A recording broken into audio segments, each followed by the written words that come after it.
मित्रांनो नमस्कार. माझ्या मॉडर्न गोट फार्मिंग चॅनलमध्ये मी आपले मनापासून स्वागत करतो आहे. मित्रांनो, जर चॅनलवर फर्स्ट टाईम असाल तर चॅनलला सबस्क्राईब करा आणि जे ऑलरेडी माझे चॅनलचे सबस्क्रायबर आहेत त्यांनी माझे चॅनलची माहिती आपल्या मित्रांना किंवा जे आपण शेळी पालन करण्यासाठी इच्छुक आहेत किंवा जे युवा वर्ग एक व्यवसायासाठी एक नवीन संधी शोधत आहे तर त्यांच्यासाठी हा मी व्हिडिओ बनवत आहे. व्हिडिओमधली माहिती जर आवडली तर मित्रांनो व्हिडिओला लाईक करा, शेअर करा आणि सबस्क्राईब करा. मित्रांनो, आपल्याला माहीत आहे की शेळीपालनामध्ये किंवा कुठल्याही आपल्या जनावरांच्या किंवा आपल्या गोठा व्यवसायामध्ये अतिशय महत्त्वाचा व्यवस्थापनाचा भाग म्हणजे चारा व्यवस्थापन.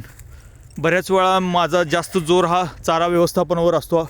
माझे सर्व व्हिडिओ आपल्याला माहिती असतील कारण शेळीपालन सर्वच करत आहेत पण चारा व्यवस्थापनामध्ये फेल होत आहेत आणि चारा व्यवस्थापनामध्ये फेल झाल्यामुळं व्यवसाय डबघाईला आलेले आहेत किंवा बंद केलेले आहेत. तर मित्रांनो, चारा व्यवस्थापन जर सक्सेस झाला तर व्यवस्थापन जर चांगल्या प्रकारे केलं तर निश्चित आपल्याला फार्ममध्ये किंवा शेळीपालनामध्ये आपल्याला यश मिळेल. तर मित्रांनो, आज जो चारा व्यवस्थापन आहे तो आपल्याला माहिती आहे की सर्व काही खर्च जो आहे आपल्या व्यवस्थापनाचा म्हणजे चाराचा तो जास्त खर्च असल्यामुळे ह्याच्यात जर आपण व्यवस्थितपणे शास्त्रशुद्ध पद्धतीने कमी खर्चात कमी पैशामध्ये आणि कमी जागेमध्ये जास्त कसं उत्पादन घेता येईल तर अशा पद्धतीनं आपण मॅनेज केले पाहिजे. तर आपल्याला माहिती आहे की कडबा कुट्टी म्हणतो आपण. कडबा कुट्टीबद्दल हा मी आज विषय घेतो आहे की मित्रांनो, हे पहा, आपल्याला जो इमेजमध्ये दिसतं आहे हा ज्वारीचा कडबा आहे, ज्वारी आहे आणि आता ही कटिंगला ऑलरेडी कट केलेली आहे आणि हे जी काही लँड आहे किंवा जमीन आहे ह्या जमिनीवर वाळवण्यासाठी त्यांनी अशा पद्धतीनं हे टाकून दिलेलं आहे. म्हणजे उन्हात वाळलं की नंतर मग हे वाळा चारा म्हणून आपल्याला उपयोगात आणता येतो. तर हे तुम्हाला दिसत आहे की बघा, हे तोडलेलं आहे वाळा चारा पूर्ण. त्याचे सर्व ज्वारीचे कणीस म्हणतो आपण किंवा जो आपल्या महत्त्वाचा धान्याचा पार्ट आहे तो ऑलरेडी त्यांनी काढून घेतलेला आहे आणि ज्या कणसामध्ये काहीच नाही आहे किंवा त्याच्यातून काही निघण्यासारखं नाही आहे तर ते असं त्यांनी हे जो काही चारा आहे तो त्यांनी काढून आपल्या ह्या अशा सरीमध्ये टाकून दिलेला आहे कट करून, जेणेकरून अनेक 15 दिवसांनी तो पूर्ण वाळला जाईल आणि हा मग तो एका ट्रॉली किंवा त्यांचं जे काही वाहतुकीचं व्यवस्थापन आहे त्याच्यामध्ये भरून ते वर्षभर साठवलं जाईल. तर अशा पद्धतीने मित्रांनो हे एक चांगल्या प्रकारे अशा पद्धतीने व्यवस्थापन केलं पाहिजे.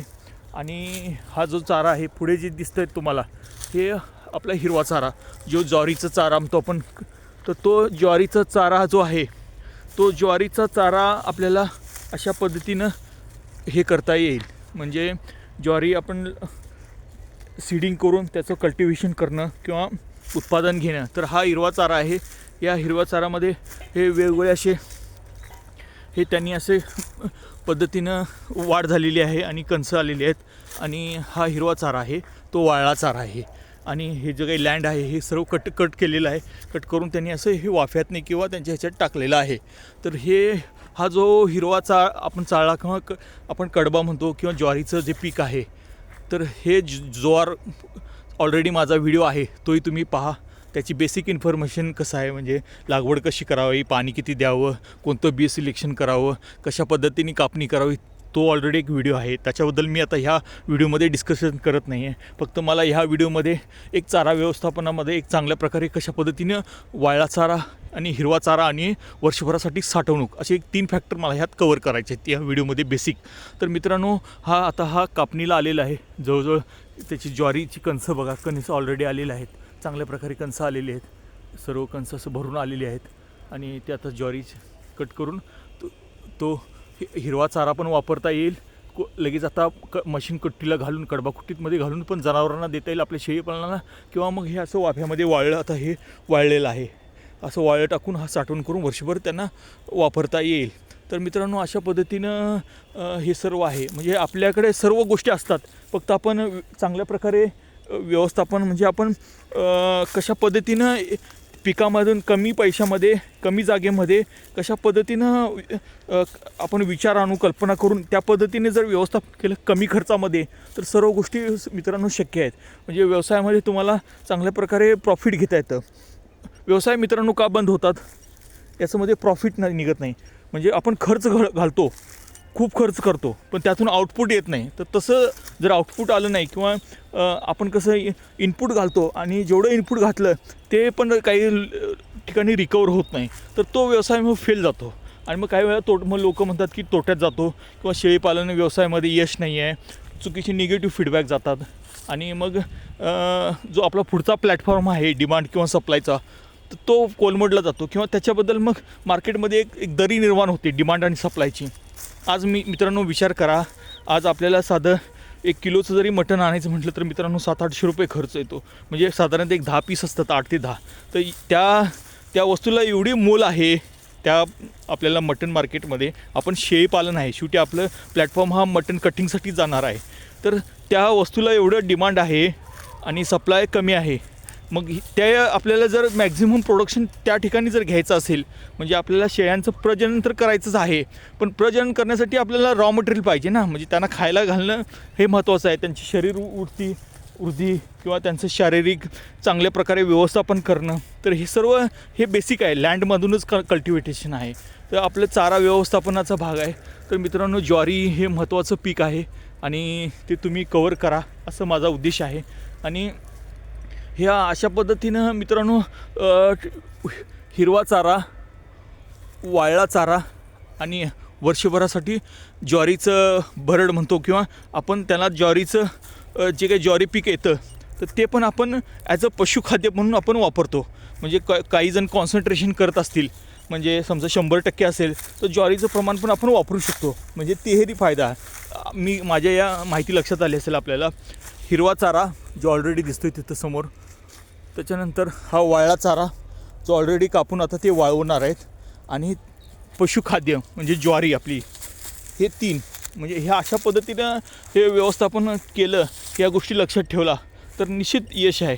आणि हे जे काही मित्रांनो हे जे वेस्ट आहे, हे जे काही त्याचे पाला जे पडतात वाळला, ते कंपोस्ट खत म्हणून वापरून ह्याच्यामध्ये लेंडी खत टाकून आपण चांगल्या प्रकारे लँड प्रिपरेशन पुढच्या पिकासाठी किंवा आपल्याला पुढच्या उद्देशासाठी सुद्धा आपण करू शकतो. म्हणजे ह्या पालाचा सुद्धा वापर आहे. म्हणजे बारीक बारीक आपण ह्याचे जर पीस केले आणि सॉईलमध्ये मिक्स केले आणि चांगल्या प्रकारे ते म्हणजे सॉईल चांगल्या प्रकारे तयार होते.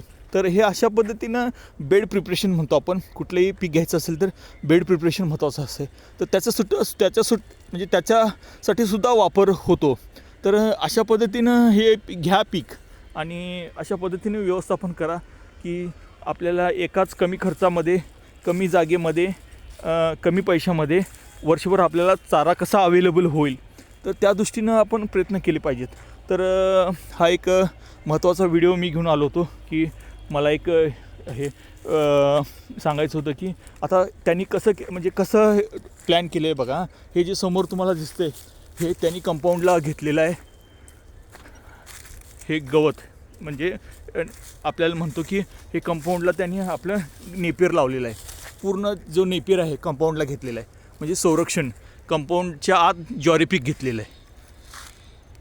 लक्षात आलं असेल, आपल्या इमेजमध्ये लक्षात आलं. हे त्यांचं पूर्ण वॉल आहे. म्हणजे त्यांनी पूर्ण साईडला पूर्ण हाती गवत लावलेलं आहे.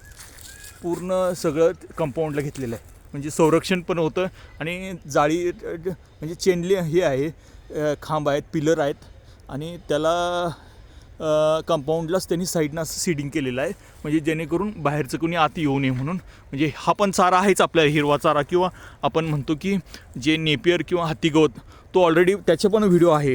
तर ते तुम्ही कंपाऊंड म्हणून हे अशा पद्धतीने करू शकता. साईडनं चारी बाजूने तुम्ही अशा पद्धतीने संरक्षण म्हणून लावू शकता. आणि त्याच्या आतमध्ये आपण हे ज्वारी पीक किंवा बाजरी किंवा जे काही आपल्याला घेता येईल, फक्त उद्देश हाच ठेवायचा की 3-4 गोष्टी कवर झाल्या पाहिजे त्याच्यामध्ये.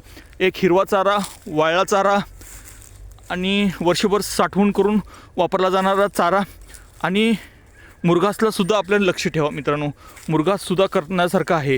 तर ह्या सर्व गोष्टी आहेत आणि हे सर्व आपण व्यवस्थितपणे लक्ष ठेवले पाहिजे. शेळी पालनामध्ये किंवा जनावरांच्या व्यवस्थापनामध्ये महत्त्वाचा घटक आहे की शेळ्यांचं आरोग्य चांगलं राहण्यासाठी त्यांना पौष्टिक आहार, संतुलित आहार दिला पाहिजे. तर अशा पद्धतीने मित्रांनो हे सर्व काही केलं तर निश्चित यश येईल. तर होप मी तुम्हाला माझा हा व्हिडिओ आवडला असेल, माहिती आवडली असेल. व्हिडिओला लाईक करा, शेअर करा, सबस्क्राईब करा. मित्रांनो व्हिडिओ पाहिल्याबद्दल धन्यवाद.